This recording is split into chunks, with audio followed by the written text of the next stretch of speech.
Do I clap as well? If you want, yeah. Spike Cohen, the vice presidential candidate for the Libertarian Party. We're at the convention. Welcome. Thank you, Matt. It's great to be here.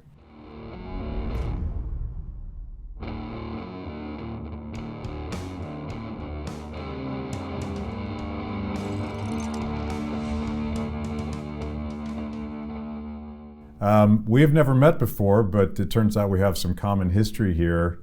And I want to get into the party and the message and the values and let you give a sales pitch basically to anybody that's liberty curious watching this that doesn't know you or doesn't know about the Libertarian Party. But let's start with what's your elevator pitch when someone in an elevator says, so what are you all about? So I say libertarianism is the belief that we own ourselves. And if we own ourselves, that means we own our lives and our bodies. And if we own our lives and our bodies, that means we own our labor, which means that we own the product of our labor, which is our property. And we as libertarians believe that society is best worked out when people respect each other's self-ownership. When we start aggressing against each other, when we start harming people, taking their things and so forth, that's when bad things happen. It's not just wrong from a moral standpoint to take from each other. It's bad from a utilitarian standpoint. If I can take from you and everyone else watching this and listening whenever I see fit, I'm not going to be a good steward of what I have. I'm not going to make good choices because I can just take more whenever I want. And you aren't necessarily going to make the best choices because you know I can come and take it at any given time. If you look at the bad political policies of the Republicans and Democrats, it's really just a system whereby they have claimed the exclusive authority to take from us as they see fit. And libertarians want to dismantle that in favor of allowing more free market interactions. I think I saw you say this, but it's definitely been a theme here at the Libertarian Convention that for all of the supposed differences between Republicans and Democrats, it seems like no matter who's in office, we get the same stuff. We get lots of spending, we get lots of violations of our civil liberties, the wars don't seem to end. Yeah. Is there a difference between Republicans and Democrats? So there's two things there. One is the Republicans and Democrat voters. There's not a huge difference between them either because they all have the same fears and concerns and hopes and dreams and anxieties and everything else. But unfortunately, there's not much difference between Republican and Democrat politicians either. The Republicrats, in my mind, are one party. They are a party that will give you endless war, endless debt, endless taxation, endless spending, endless putting people in cages for victimless commerce, and really just endless bad, inequitable, and harmful outcomes, the things that we would expect from a policy built around aggression against each other. And so, the reason that there's so much division in this country right now is because Republican and Democrat politicians have to create theater. They have to make people hate each other. They have to make this illusion that if you don't vote for Joe Biden, then you're voting for a Nazi. If you don't vote for Donald Trump, you're voting for a far-left communist. When the reality is, if people were able to take a step back and see past the theater and see what's actually happening, Joe Biden and Donald Trump's policies have very little daylight between them. Past the rhetoric, they're both promising you the same thing. More government, more spending, more taxation, more infringements on your rights, more tyranny. So you mentioned that the American people really aren't so different, regardless of their political affiliation. What does the Libertarian Party have to offer that's different than the Republicrats, as you say? We put the power back in your hands. For the last 160, actually over 160 years, the Republicans and Democrats have had exclusive control of every lever of power in government, not just at the federal level, but at the state and local level as well, for 160 plus years. And what have they done with that? They have taken the power from us. They've taken the rights from us to give to themselves and the well-heeled billionaire cronies that have bought and paid for them and put them in office. And so they've created this system of patronage, this kleptocracy, a government of, by, and for theft. Not just theft of our property and our money, but theft of our rights, theft of our power, theft of our ability to thrive, because they want to keep us in a bad situation. They want to keep us as dependent and anxious and hopeless and fearful as possible. And so what libertarians propose is ending all of that, is putting the power back in your hands. Something I say a lot in this campaign trail is you are the power. The power belongs to you, and it was wrongfully taken from you by politicians, and we seek to give it back to you. So I was watching a podcast that I think you were doing with We Are Libertarians, and you have quite a checkered past. You were a conservative at one point. Yes. Oh man, the skeletons are out now already. Yes. I was actually a neocon, so I was the worst iteration of a conservative. Yes. I was a neocon. We have to, in my defense, I was 19 years old, 9/11 happened. I was horrified. I was scared. Is this going to happen every day now? And I'm watching the media. I'm watching the government. I'm watching all of this stuff. I'm getting all the signals I'm getting are that the reason we were attacked is because we are so free that there are people on the other side of the planet who hate us because we're so free. Look at how free we are. They want us to be subjected to their radical, religious theocracy that they want to create, and we have to go and counter that. We have to fight evil with good, and spread liberty and freedom through endless bombing campaigns. It sounds ridiculous now saying it, but I believed it. I was that true believer. I was the one saying we needed to use nuclear weapons if they don't give up Al Qaeda. And when I was told things like, well, the U.S. government created the Mujahideen, which is what was Al Qaeda, I would say, well, yeah, but that doesn't matter now because now we got to fight evil. And it took some very annoying people like Ron Paul and this guy named Matt Kibbe who would keep saying that no, this is blowback from 9/11. You can't fight your way to peace, and the U.S. government created a lot of these problems with a decades-long strategy of using the Middle East as a chessboard for the most cynical of reasons. And it took me a while to realize that. It took a few years of seeing every prediction that libertarians made coming true in real time for me to realize, I'm wrong, they're right, which is very humbling because I don't like admitting that I'm wrong ever. Yeah, I mean, I can see the pain on your face right now.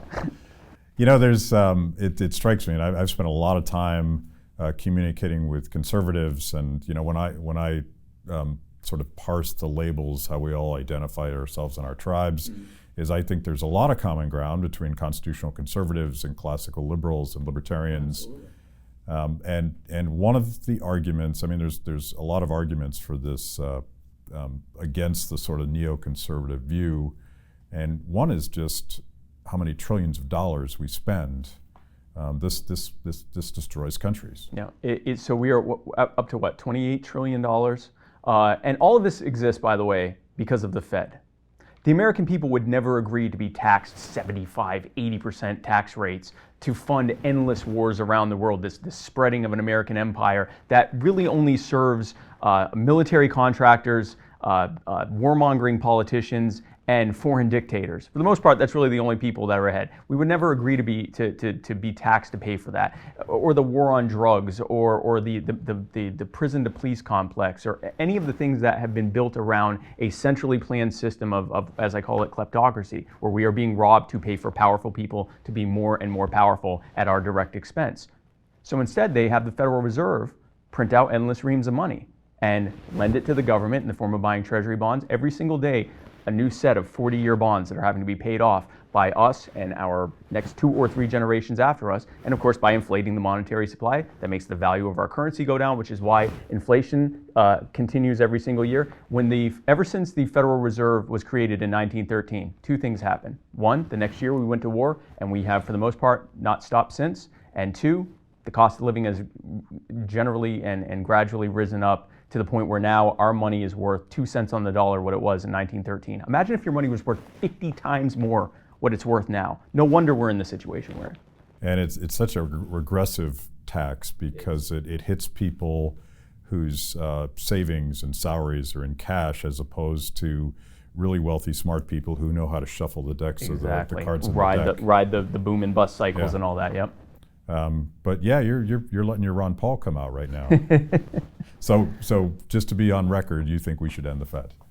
Oh, we should end the Fed and replace it with free market banking. Yeah. Imagine if your currency, instead of being issued by an organization who has a vested interest in reducing the value of your dollar, not just to reduce the value of the debt that they're running up, but also to keep you desperate, to keep you reliant on them. Imagine if instead your currency was being provided by competing providers who had a vested interest not in reducing its value, but actually increasing its value, or at least retaining its value, because they want you to use their currency instead of someone else's and actually get a piece of it as a result of that. Imagine if the cost of living went down slowly over time, or at least didn't go up. And this, by the way, this speaks to a greater thing here, Matt. There are 2 ways you can get something: through competition and through coercion. And so with competition, you have people who have a vested interest because they know they don't have your business guaranteed. They are competing and to get, they want to be the one that gets your business. If it's through coercion, through a monopoly, they don't have to compete. They can just give you whatever service that they want to. And if it's really bad, then that's what you get. So I've used this, I have this theory, and I want to float it past you and get your reaction, because in a lot of ways, and not superficial ways, but at a sort of a messaging level, I see a lot of similarities between Bernie Sanders and Ron Paul. Absolutely. And they're both raging against the machine. They're raging against insiders gaming the system. They're against permanent war. They're against mass surveillance. They're against mass incarceration. They're against crony capitalism. And I think in a lot of ways, young people that are attracted to Bernie, and maybe AOC as well, they're attracted to those value propositions that we're getting screwed by people that are gaming the system. And yet, only libertarians have the answer to that, which is decentralized power. Yeah, I agree with that. One of the things that got me the nomination for the Libertarian Party vice presidency is to show that I was able to bring people in from the left. And the way I did that was I recognized that these aren't ideological socialists who want to, seize the means of production and all of that. Most of them are scared. Same thing on people on the right. Most people, voters, non-voters, most people right now are scared. What if I end up in an emergency room and it ruins me financially for decades? What if I end up with a chronic illness and I end up dying because I can't afford the care? What if I have hundreds of thousands of dollars in student debt and I can't get a job in my chosen field of study, or even if I can, I end up just paying off the debt for the rest of my life? And when they speak to people who are in older generations, they're told, well, when I was going to school, I just paid my way through it. Then I bought a house a few years later. Well, that's not how it works now. And so when someone like Bernie Sanders or AOC shows up and says, look at these people, they took everything from you. They put this debt on you. They put these policies on you. We're going to go and tax them and give you what you deserve. That is it is a value proposition, and it's a survival proposition. You're going to thrive through us taxing the people who created this system. It's a revenge proposition, but it's built around the idea that you have a right. We get into what rights are or not, but they consider it a right to be able to have the things they need to thrive. Well, we believe that they have that right as well. We just recognize that the organization that created that arrangement, where they're now so desperate that they need more help, is not the arrangement. I don't want the people who put me in a terrible situation to now be the ones to decide if I get health care or not. And so once you start that conversation with them and you empathize with them and meet them where they are and you validate their concerns, you can then take them on that journey and show them how libertarianism is the way. Because the contradiction is that all of those value propositions, all of those moral outrages are created by abuse of monopoly government power. I mean, where does mass incarceration comes from? It comes from the state. Exactly. And so to me, I have the same optimism and I'm not trying to convince either Bernie or AOC that they're wrong, because I think they're pretty invested in their own beliefs, but we're not talking to them. We're talking to people that are trying to figure stuff out. Absolutely. I remember with the Tea Party and Occupy Wall Street were happening around the same time. And the Tea Party was focused on big government, and Occupy Wall Street was focused on big business, the major crony corporations and so forth. And their talking points were largely the same, and whether they recognized it or not, they were fighting the same monster, and yet they hated each other. What a perfect example of how Republicans and Democrats, the Republicrats, divide people against each other. These people hated each other. I mean, they would fight in the streets, and yet they were fighting the same beast. If they took that step back and realized, oh, at the top they're all working together, I believe then they'd come to libertarianism, because we're the only ones who are consistently saying big government and the cronies that have been built around this system of patronage that the Republicrats have created, they're the problem. As someone who was involved in the Tea Party, I always say that politics ultimately corrupted a social movement that was built around a shared set of values. On both sides. On both sides. Yep. And the same with Occupy Wall Street. And in the case of the Tea Party, the Republican machine came in and demanded of them that they just support a slate of candidates instead of a slate of values that may be reflected by some candidates. Exactly. Occupy Wall Street within days was replaced by, I remember early Occupy, a lot of Ron Paul kids in that crowd. Mm-hmm. And then the Marxists came in and imposed over top of that an ideology that was just anti-capitalism, not anti-crony capitalism. Right. And I see that, I see how controversial this is here at the Libertarian Convention, our opinion about Black Lives Matter and my take on this. I mean, when I first heard that phrase, my knee-jerk reaction was, no, all lives matter.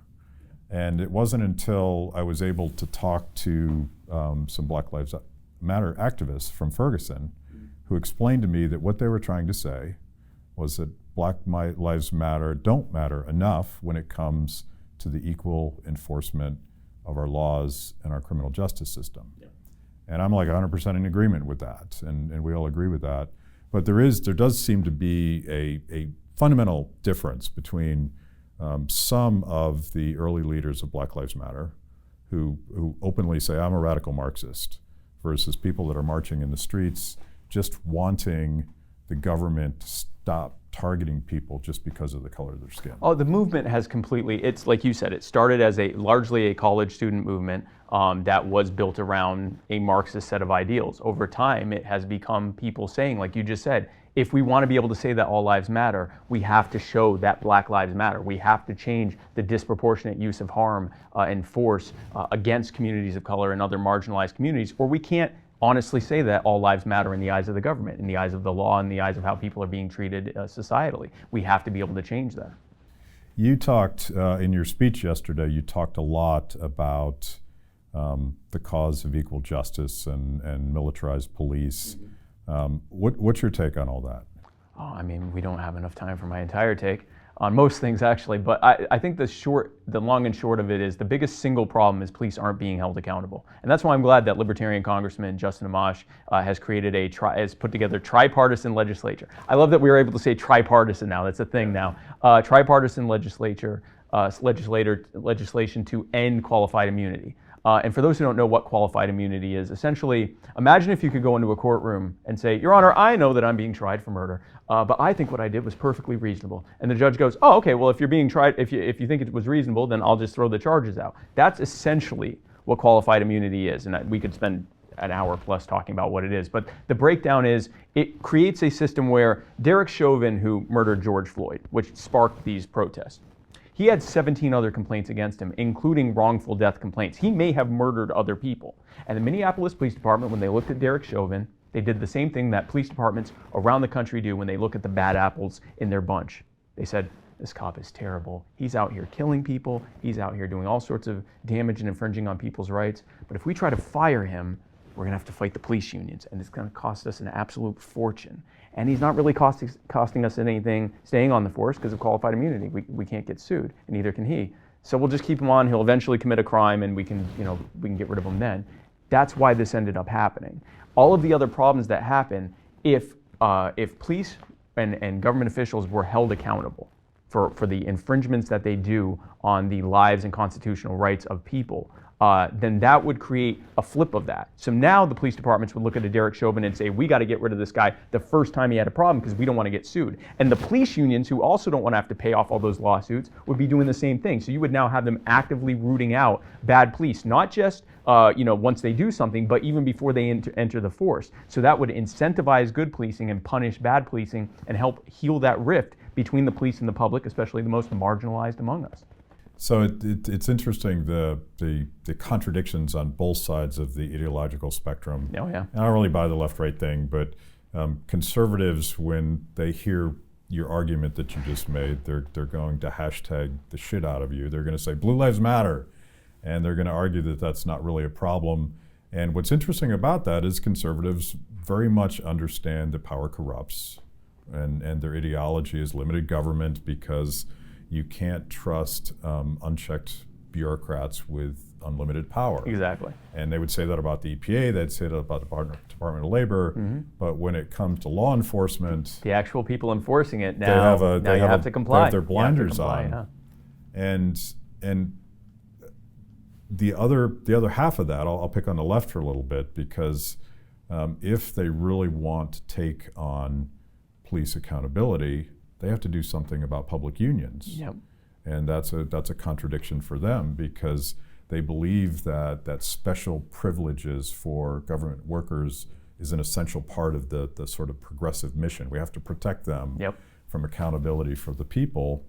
And so they have their blinders on, and it goes back to the theater you were talking about. Instead of doing something like Justin Amash's bill on qualified immunity, instead of actually structural reform, they get everybody yelling at everybody, and I'm not sure that anything real is going to happen this year. Unfortunately, because there aren't enough libertarians in office. Because again, the Republicans and Democrats have a vested interest in A, allowing problems to continue, B, if at all possible, making those problems worse, and C, making sure that everyone stays nice and hateful of each other as a result of it. So a perfect example, another thing that progressives could use some help on is the fact that they often want to keep creating more and more laws.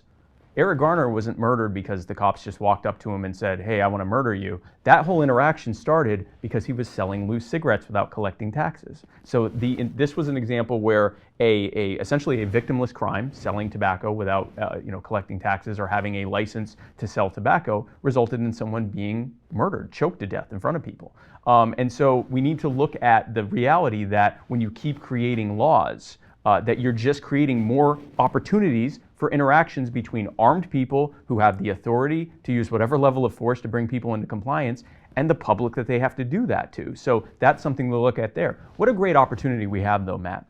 The Republicans and Democrats have built their entire system around keeping America entirely divided.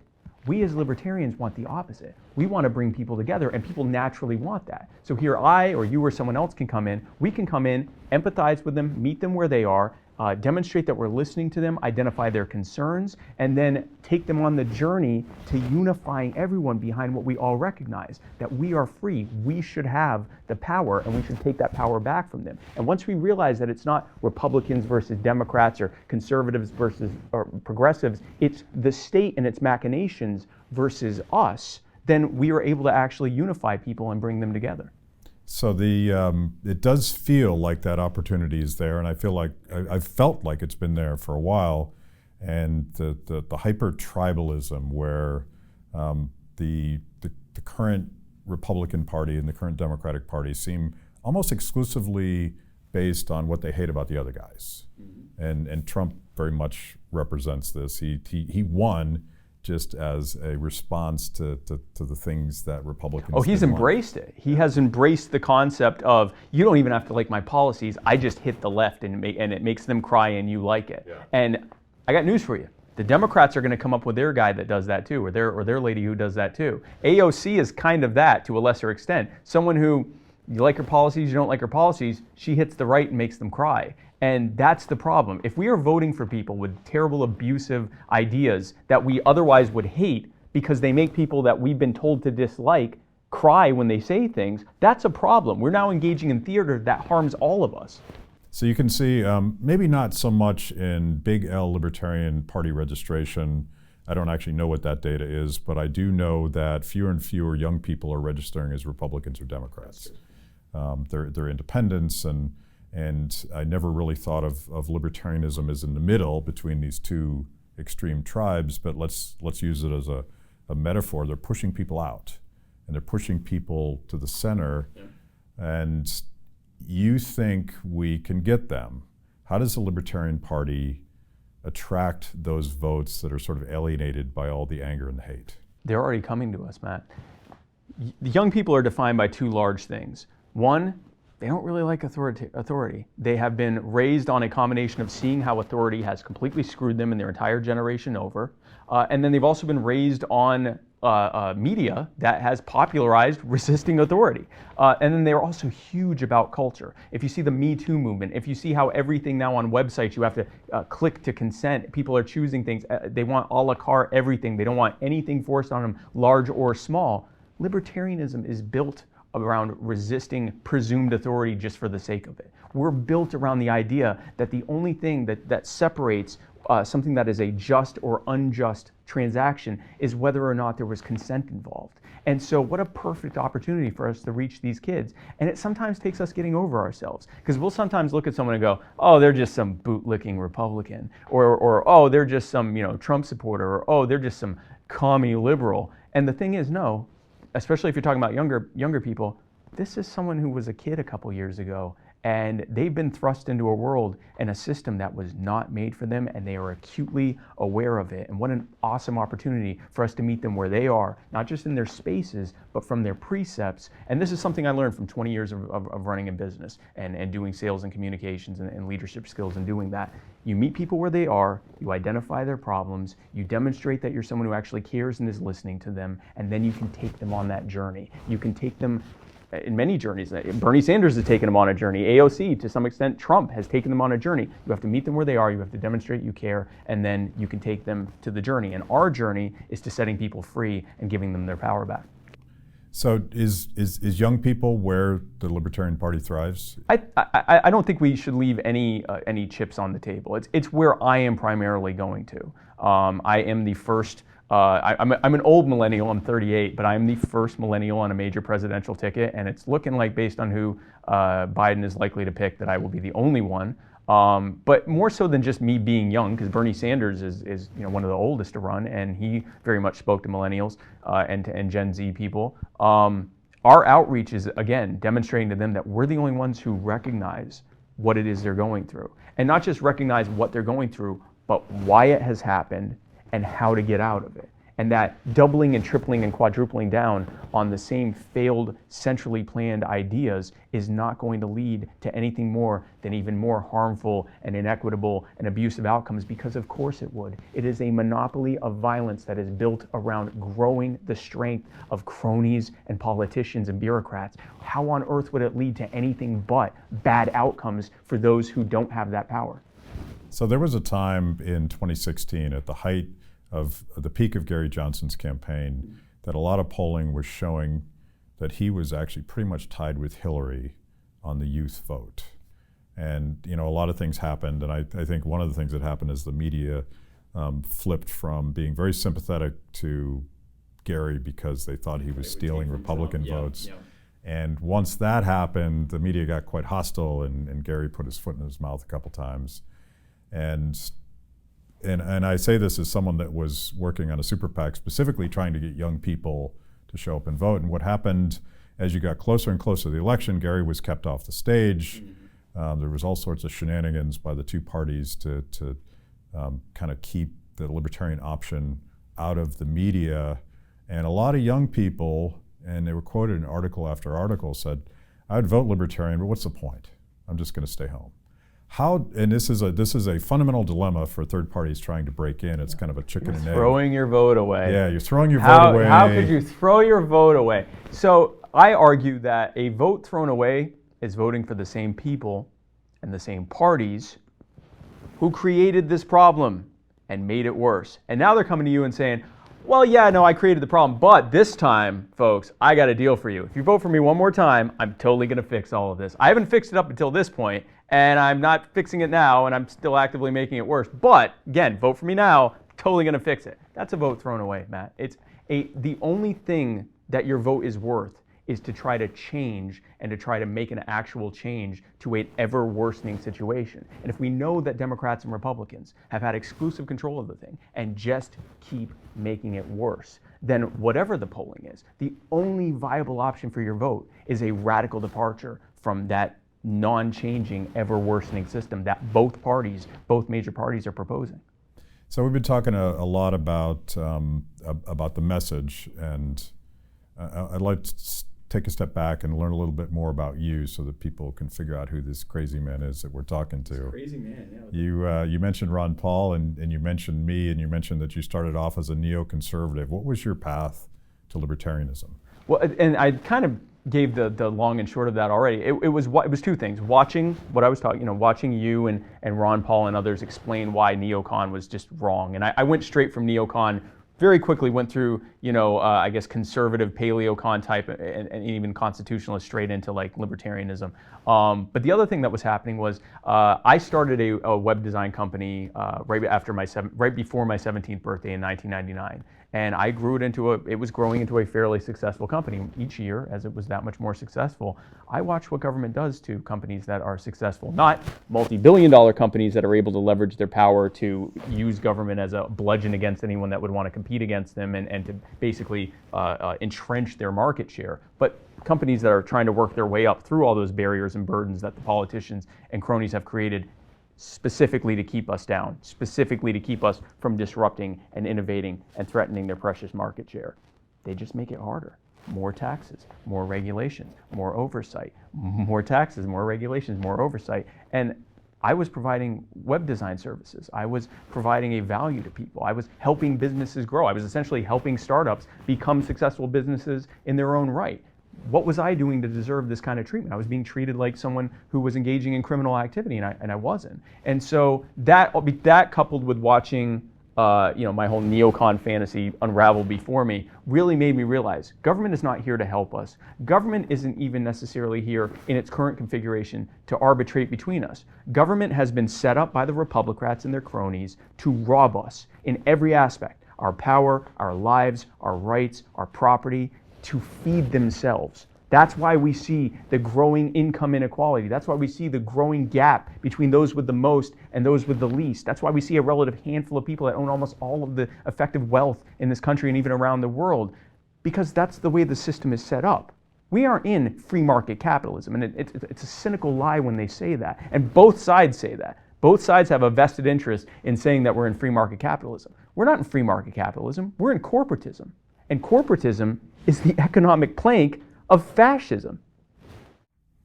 So what you're focused on culture and message, and particularly reaching young people who I call them liberty curious. They don't know that there is this. They don't know they're libertarians yet. They don't know. And you and Joe Jorgensen are now the nominees for president and vice president of the Libertarian Party. One of your challenges is ballot access. Yes. Because the lockdowns from COVID, there have been a lot of nefarious outcomes of that, but one of them is the ability of third parties to knock on doors and collect signatures and meet the requirements needed to be on a ballot. And right now, I think the LP is only on 37 states right now? Yeah, I believe 36 or 37 states. Yeah. And on the remaining 14 or 13 states, the challenge, as you were saying, is even in the best of conditions, some of these states have, like New York, you essentially have to get over 250,000 signatures. Unless you're a Republican or Democrat, then you're automatically on, or you pay some kind of nuisance fee to get on. But if you're a third party or an independent, you have to get like 250,000 signatures to even get on the ballot, which eats up all sorts of money and resources, even in the best of times. In a situation where it's illegal for people to have large gatherings and illegal for you to knock on people's doors for non-essential purposes, you can't get that many signatures. So we have 13 or 14 states where we're still fighting, and we're suing in all of those states to get ballot access relief, basically saying, hey, listen, 2016 we qualified. You know why we aren't, why we're having difficulty qualifying this time. We need to get relief. Go ahead and put us on the ballot. We're actually fighting for other parties as well to be able to get on the ballot. And if anyone wants to continue looking into that, lp.org/ballot access gives a constant update as to how we're doing. The other challenge for the Libertarian candidate is always getting on the presidential stage. Yes. And it's still a fundamental problem, even though social media in somewhat has leveled the playing field.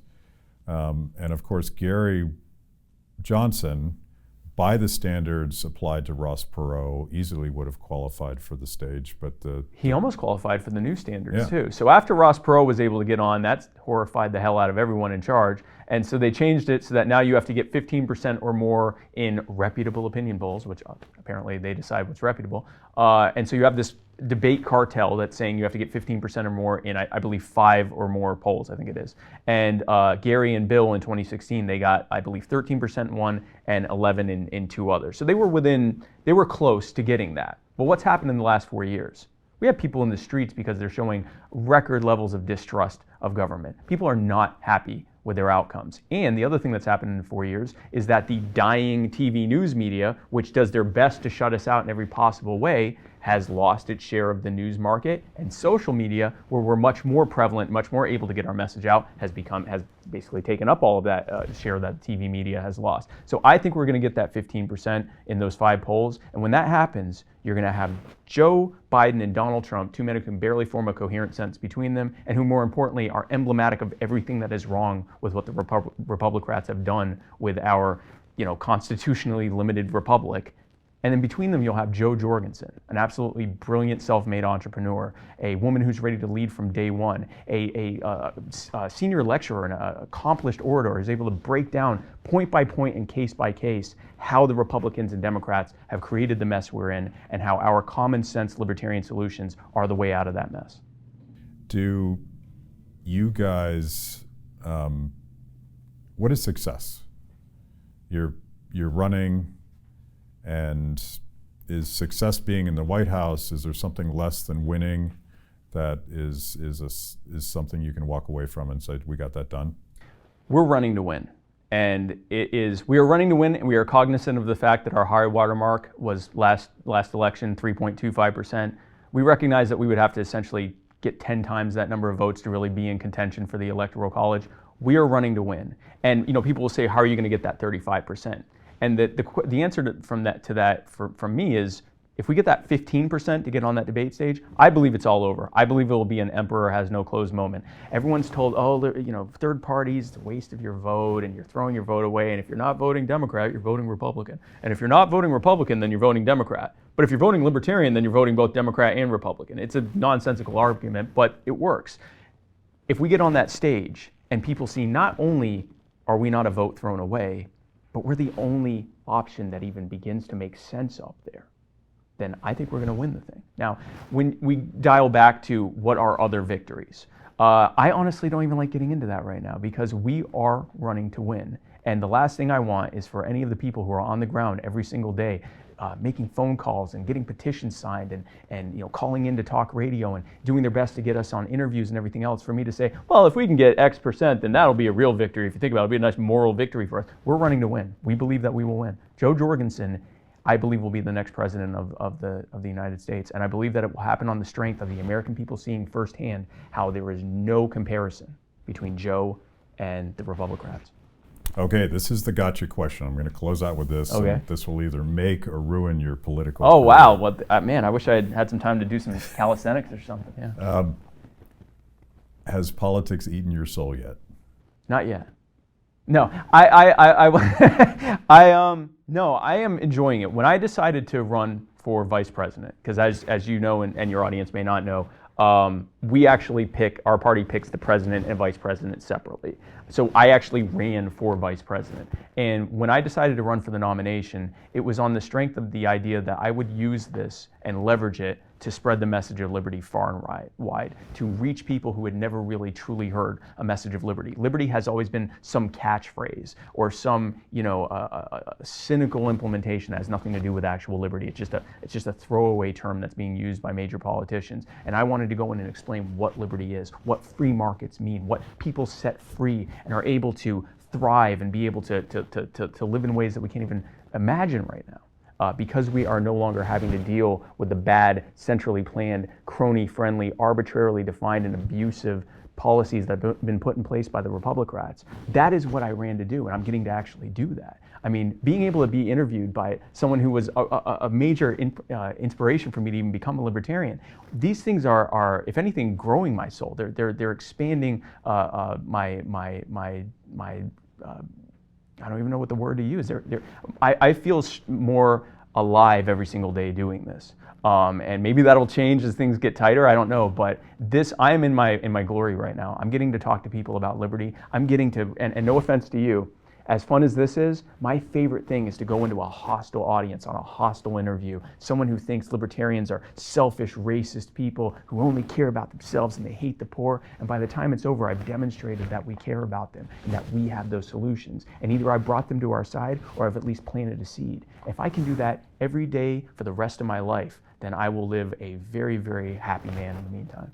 Very cool. It's been good getting to know you, and I appreciate your time. Thank you, Matt. I appreciate yours as well. Thanks for watching Kibbe on Liberty. By now, you know this is the most important event of your week. So make sure you subscribe on YouTube. Click the little bell so you get notifications. Kibbe on Liberty, mostly honest conversations with mostly interesting people.